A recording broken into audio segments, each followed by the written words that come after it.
how are you guys? I welcome you all to my YouTube channel, The Reality Chat Chamber.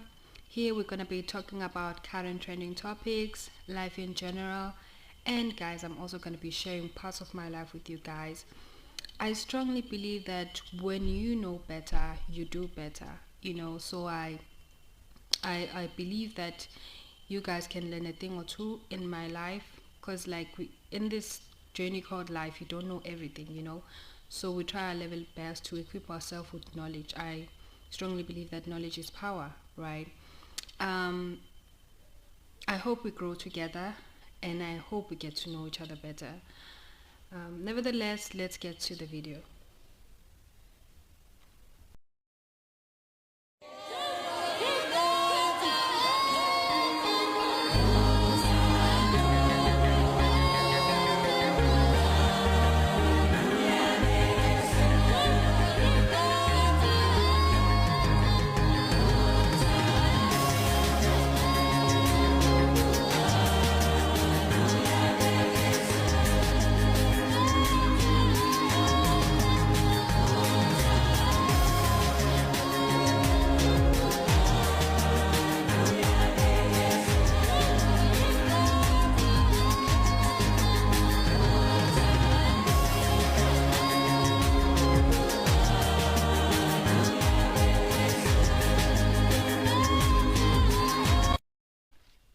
So why are we here? um there's something that has been concerning me over the years, you know and there's this practice at the Shemba church where old men, they get married to young girls. And I say young girls intentionally because they are kids. These are young kids. Majority of them, not even majority of them, all these kids, because they're in their early 20s, they are, some of them, they're even teenagers, 19 years old. That's a young child there, you know so I intentionally say young girls because they are young girls. They are not fully developed women, you know majority of these kids, they can't even afford their own toiletries. They look up to their parents to provide for them, you know so just in that line alone, if you use your logic, how can someone who looks up to their parents to afford their own toiletries, their own sanitary towels, how can that person be well equipped to build a home? That alone should just tell you something, that actually this is wrong. Why would you take someone who is young, who can't even afford their own things? Because they don't even know the reality of life. That is why you see them laughing and smiling, because they are living in a fantasy world. When you are that young, you are living in a fantasy world. you know at that age, I was also living in a fantasy world. And guys, I assure you that I know for a fact that if my parents, they married me off to someone at 19 years old, I would be hating them right now. I would be regretting it, and I would hate them. You know, now that I'm close to 25, I can surely say, guys, I am not ready to get married. I'm still young, not necessarily young, but I'm not ready to get married. I believe that marriage is vast. It's a big commitment. It's a big step in life. You just can't go into it blindfolded and just do it because you feel like, it's all about the wedding. There's a difference between a marriage and a wedding, you know so it's not about that. It's not all rosy. There are challenges that need you to toughen up, and you have to have like a fully built character. And character is not something that you're born with. It's something that you learn along the way. And um because of the things that you do, the mistakes, the knowledge you get, that's how you build character. So these young girls, they are still living in that fantasy. That is why they don't see any harm in it. But I assure you, as they grow old, they will start to have questions. They will start seeing things differently. And some of them, they will see that actually this was not my decision. I was forced into this. Right now they're gloating and saying, we are not forced. We want this. But it makes no sense for me for a 19-year-old to look at a man who is 50 years old, twice her age, her father's peer, and say, that is my crush. Guys, make that make sense. How can you look at a 50-year-old and say, I just want to get married to you? You look at a man who's 55 years old and you are 18 and you're like, I believe that one day I would get married to a 55-year-old as an 18-year-old, So it's wrong. It's poverty mentality. It's just wrong on so many levels, guys. And I'm not saying this out of jealousy, but I say this because I'm concerned and I feel sad for them because they have no idea what they're walking into. So let's get to it, guys. So these are the few reasons I think why these old men are marrying these young girls, because there is a reason. Nothing just happens in life. There is always a reason behind. I don't believe in coincidences. I believe that a thing happens for a reason, just like anything. There is a reason for it to happen. And you also have to know that in life there is a trait. You don't just meet a person and there's no trait. There is a trait that happens whether it's directly or indirectly. So I believe, number one, this is because of spiritual transfer or energy why these old men get married to these young girls. Energy is something different, guys. I'm sure some of you have been in a relationship. Let's say maybe you're in a relationship with someone. They qualify on so many levels, but the energy is not there, and you're like, but this is a good guy, but there is no energy. You just can't feel them. That's why you even hear phrases of like, yo, Chomi, I met this guy but I don't feel him. There is no energy. Energy has to click. We are spiritual beings, and I believe that life is spiritual, and there has to be a spiritual click first before it becomes physical, and you include your emotions, your feelings, so back and so forth. These men are into spiritual things. That is why they can look at an 18-year-old and see that I want to take her. What if I tell you that they don't see what you guys see? It's not because of beauty. It does not end there. That's a cherry on top. But they see beyond what you see. Because I believe these men are into really dark things. You can never look at someone who is as young as your last born or your granddaughter for that matter, and you just look at them and you say, I just want to wife you. That's pedophile on so many levels. But there is a reason they're doing this, and I believe it's spiritual reason. These men, they are well off in life, so they are not looking for someone to build with. They have everything. Financial stability, they have it. They're driving big cars, they own businesses, they have these big things going on for themselves. Some of them, they're even married, but they still go and marry young girls. And don't you guys ever wonder what happens after these young girls' lives? Because they never show us the afterlife. They show us getting married, smiling, it's all rosy, but they never tell us what happens after getting married. They just seem to cut all communication with the world and just focus on their homes.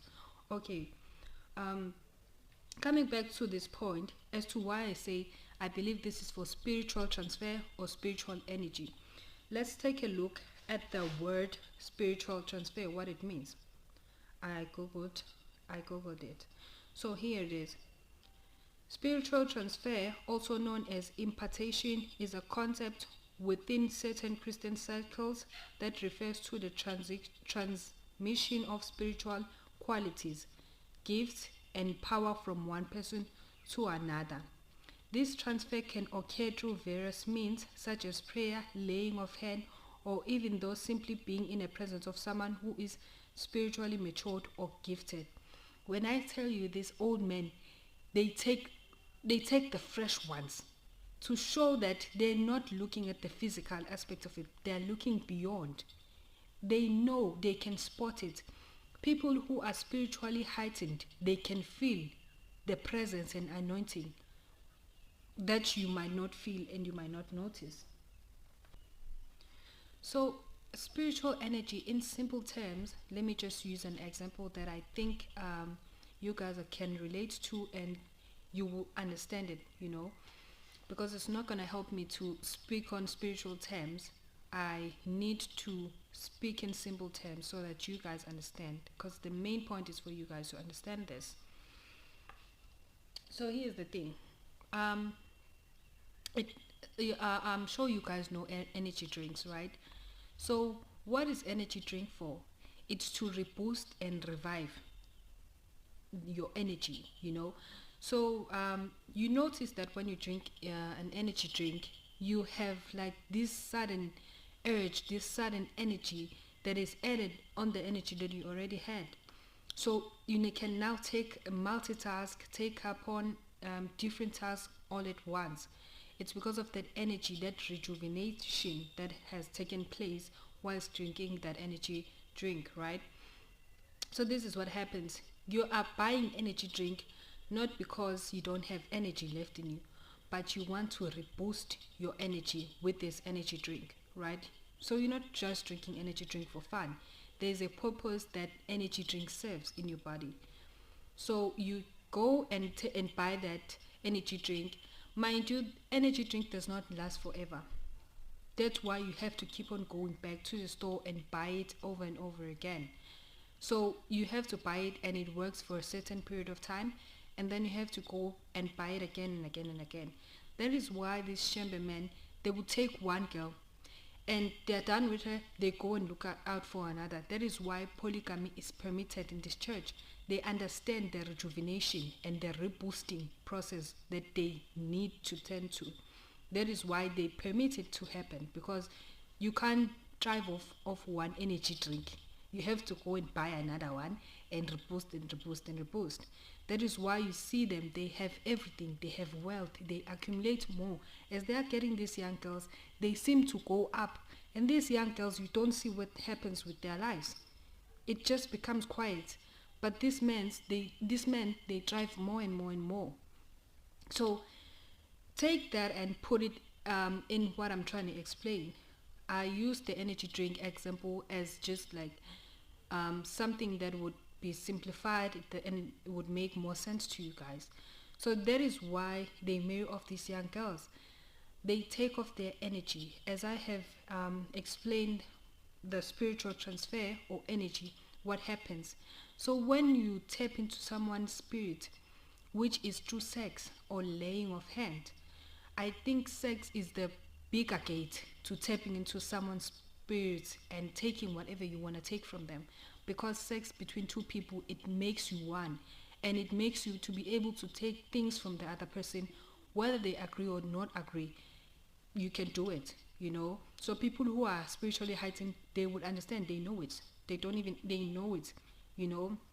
So if someone can take your energy through lying of hand, if they lay their hands on you and take your spiritual gifts or whatever they take from you, how much more through sex? So sex is very deep. I'm gonna make a video where I try to explain what really happens between sex is spiritual more than anything. So they take this energy, they swipe their destinies with these young girls, and they take their gifts. They take their gifts. That's why you see them accumulating more wealth after one after another. They accumulate more, and once they are done with you, you are stuck. They leave you and go find another one who is fresh, who is young. You have to ask yourself, why these old men, they don't walk in walk sticks. You can see that, okay, this man is old. This man is literally old. You can see his beard is what you just can see. Physically, he's aging. But you don't see them walking in walk sticks. They can take upon one girl after another. They don't age. They don't seem to age fast. Yes, they are aging, but they don't age fast. You don't see them on wheelchairs or whatever. They are just walking with their 2 feet. like it's nobody's business, and marrying these young girls, you know. So you have to really ask yourself. It all goes back to this rejuvenation process that happens. So when they swap these destinies, they are able to age backwards, and that is why you see these young girls.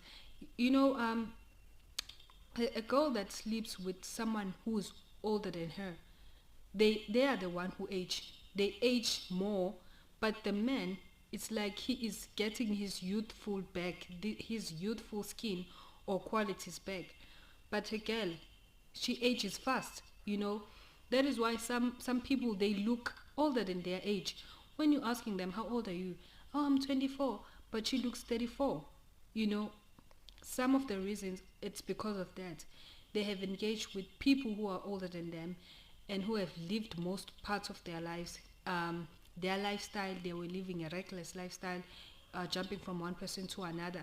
And they come with all those shadows and they put it into you.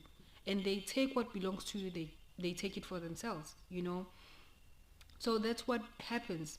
That is why these young girls, after their marriage, you see them, they it's like they are aging faster than men, you know. So that is why these men, they go back once they're done with you and they see that you are no longer useful to them. They go and look for another. It does not make sense. It would never make sense for me, for a 50-year-old man to marry someone who's 20 years old. It's not for sexual pleasure. Some men, they do it for sexual pleasure, but let's be honest. As you are aging, you can't be as active as you were in your youthful years. You can't. There are certain things that you can no longer do. You can't perform as you did when you were 24 years old. Now you're 50 years old. And when you are growing older, you tend to outgrow certain things. So it's not because of sexual pleasure. You know that you can't fulfill her need. She's still young and you are old. You have commitments. She does not have commitments, you know. There are certain things that you think about that she does not think about. For an example, you think about insurance, you think about policies, you think about work, you think about home, you think about utilities. On the other side, she's thinking about fun, fantasy, fulfilling her dreams, fulfilling her, you know, her whatever that she wants to fulfill. You just can see that a 20-year-old can never think like a 50-year-old. Those are two worlds, two different worlds, you know. So it would never make sense for me for a 50-year-old to look at someone who is 19 and just say, this is my wife, I just want to marry you. So this is for spiritual gain more than anything. That's how I see it, and that's how it makes sense to me. So I know there are people who are like, but at least she's gonna have her first time, she's gonna experience her sexual encounter within the boundaries of marriage. That does not make it right.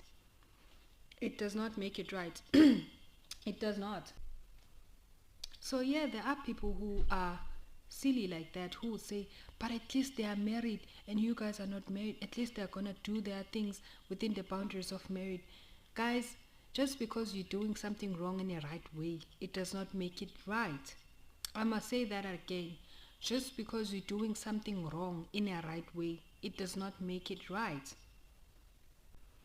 So this is not different from someone who rapes you and say, well, at least I did it with a protection.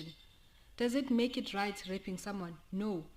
So that is why I say doing something wrong in a right way, it does not make it right.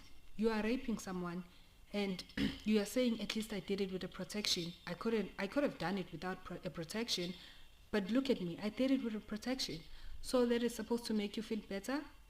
Does that make it right? No, it does not. We are going to talk about the passive aggressive principle that these old men use on these young girls. And the passive aggressive principle has been here for ages. Even in the Bible, you would find it. And I would show you guys scriptures of Saul using that passive aggressive principle to God. Can you imagine that? So they're doing something wrong in a right way. It's pedophilia on so many levels. They're marrying young girls. They are old enough to know better, but they're marrying these young girls, but they're like, at least we are marrying them, we're not playing with them.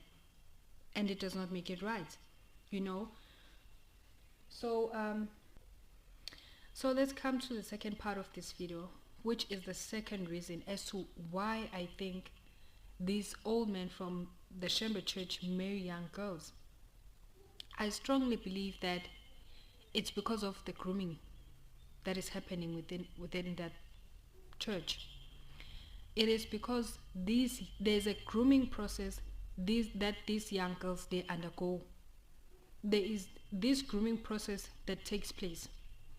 That is why when you hear these girls take on this pandemic that is happening within their churches, they will tell you one thing. They will tell you that we are not forced. We want this. Nobody's forcing us to marry this old man. We want it for ourselves. That is not normal. Never. It can never be normal to me for an 18-year-old to look at a man who is old enough to be a father, who is obviously her father's age or her grandfather's age, and they look at that person and they say, that is the father of my kids. I just want to get married to a man who is old enough to be my grandfather. That will never be normal to me. So they are saying it right. They are not directly forced to marry this old man, but they are indirectly forced. So guys, there is a difference between being forced and being groomed. And I strongly believe that being groomed is way darker and deeper than being forced. At least when someone is forcing you, you instantly know that I am being forced here, and you are alarmed and you try to run as fast as you can. But that's the thing about being groomed. You can't run away. You realize later in life that actually that was wrong. I did not consent to that. I did not want it. And when you look around to people that you trusted that should have protected you, they didn't. They just sent you off, you know. And that's what breaks you, because you know that I was young. I needed their guidance. I needed their protection, and they played no part in protecting me. That's what breaks you. Being groomed, guys. I also took it into Google to research and to try to understand the word grooming, and the tactics that are different to grooming. So there are also types of grooming, but let's just start with the word grooming, just the definition of it. So what is grooming? There's a difference between sexual grooming and there's a sexual grooming, and also there's grooming. So sexual grooming is the action or behavior used to establish an emotional connection with a vulnerable person, generally a minor under the age of consent. So these young girls, they're young. Majority of them, they are still young. So they can't even tell the difference that they are being groomed or they are being forced, indirectly forced. They will tell you, we're just not forced, because that's what they know, that if you're being forced, you're being shoved into something, and that's not what happened. We are taught about these things at a very young age, and we consent to it, that we want it as we grow up. So what is grooming? Let's look at the word grooming, because we read the sexual grooming part. So guys, I want us to get the full picture, because grooming, when I said that grooming, it's deeper and darker than being forced. There are various departments to grooming, and there are types and there are tactics to groom your victim. You don't just groom someone and just say, I am grooming you. It does not work like that. But let's look at what is grooming. It is a form of sexual assault.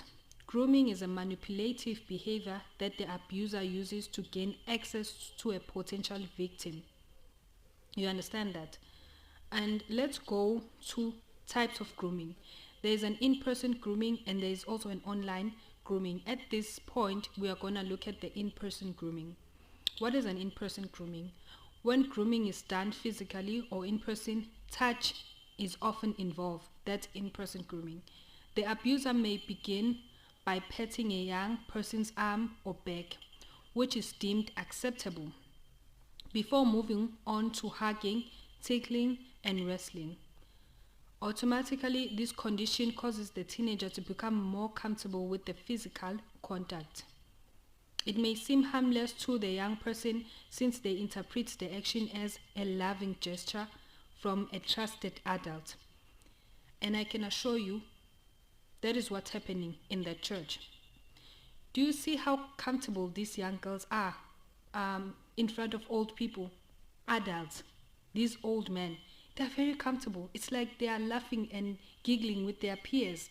You know, I saw a video of this man who got married to this young girl who was wearing, I think it's a traditional Xhosa attire. That man, I saw a video of him talking to these two young girls. And these young girls, they came to him, approached him, and they were like giggling, and they asked him, they had a request. They were like, we want to get married to you.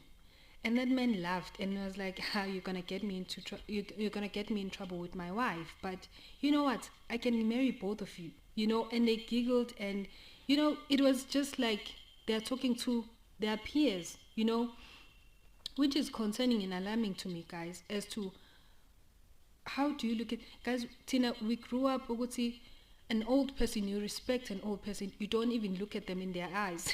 But I don't know where that went off, but that's what's happening with these girls. They talk to old men as if they are talking to their peers, you know, which concerns me as to how do they manage at school, how do they look at their teachers, because they have eyes for 50-year-olds. So if a teacher is 45-year-old, do they look at the teacher like they're looking at their peer? I just wonder how it's like, because at church they look at these old men and they just see their future husbands, you know. So these girls are comfortable, and you just can see there is a grooming that happens. You know, I once had a friend who attended the church, the Shemba church, and when I tell you guys that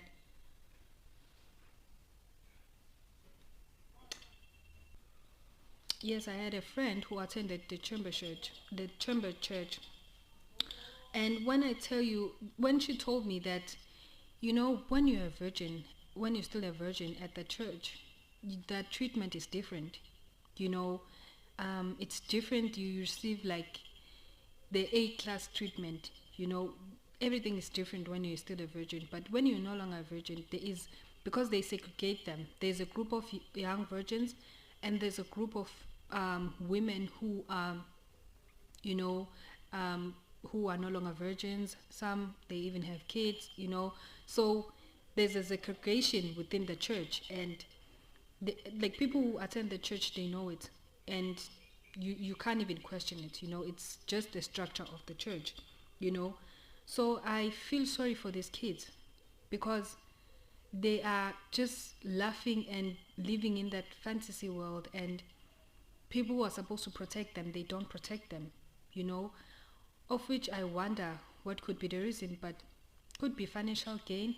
I don't know what it could be, you know. But as a child, like, I know for a fact if I had a young baby girl, there's no way I can just hand over my young baby girl to someone who is even older than me, you know, or older than my parents for that matter. Like, there's no way I can let that happen to my child, you know.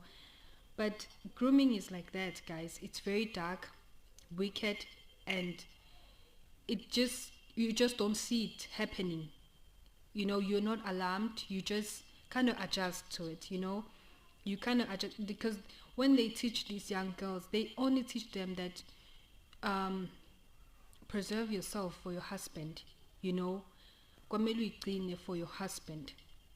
They don't tell them that you do it, just do it for God, just do it for yourself, you know. I just feel sorry for them. You know, I feel sorry for them. There are also common tactics to grooming your victim. Let's just read what these tactics are.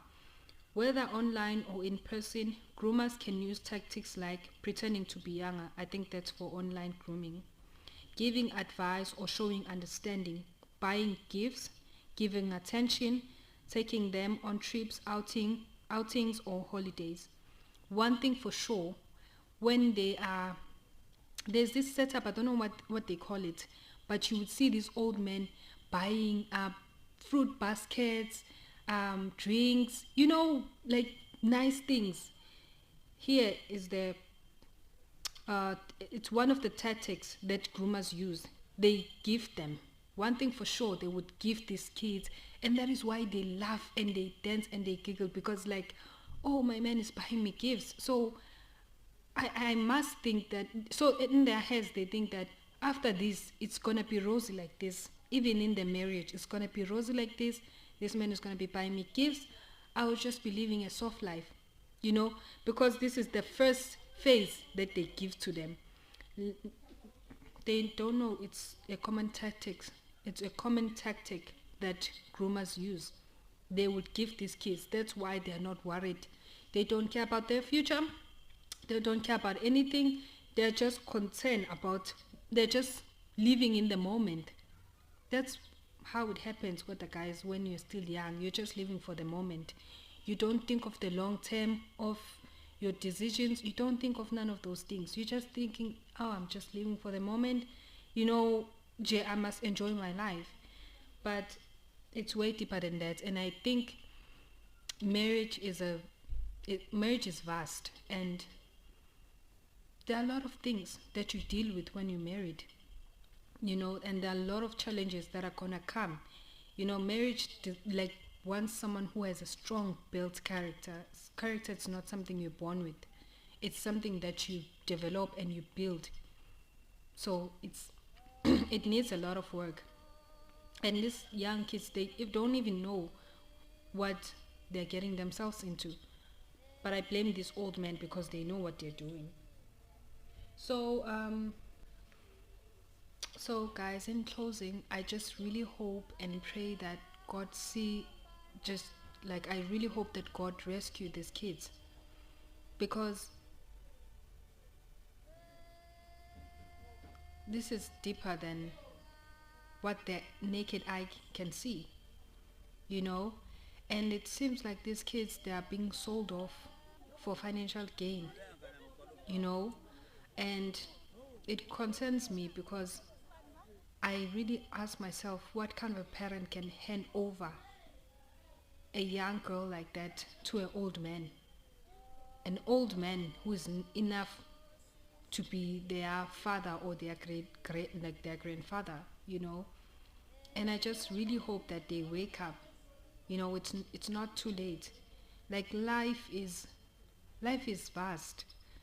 You don't even know who you are, but now you are being handed this position of being a wife. You hardly know who you are. You just know what you've been taught and what you've been told about you. Knowing who you are is a journey. I am still figuring who I am. Guys, when I tell you that I didn't know that I love flowers, I bought myself my first bouquet of flowers. I never knew I loved flowers, but I just wrote it. I wrote this goal down as like, I just want to buy myself flowers, because I kept on like getting obsessed, like looking at pictures of flowers, and I was like, you know what, I should buy myself one of these someday. And this year I made it a point to buy myself flowers. So time and time again I buy myself flowers. I go to Woolworths and I buy myself flowers. I am still learning myself. And at 18 years old, I didn't think I love flowers. It was just something far-fetched from me. I was like, why are women so obsessed with flowers? I'd never understood it. But when I bought myself flowers, that moment was priceless for me. And I realized that I actually love them. So you learn yourself. Apart from what you were told and what you were taught, you learn yourself. You have that task to learn yourself. And some of these girls, they don't even know their potential. They don't even know who they are. But they're just being handed over to old men. And what are you going to become? A stay-at-home wife? Like, it's really sad. you know. But I just hope that God rescues them, one way or the other, because this is not normal and it will never be normal, And these old men, they don't care about them. They don't. Some of these men, they're even married themselves. So it will never be normal to me for someone who is my father's age or who is my mother's age to just say I love you, you know. And yeah, guys, do let me know what you think in the comment, and yeah, just engage with me, I would love to know what you guys think of this. And don't forget to like, share, and subscribe to my YouTube channel.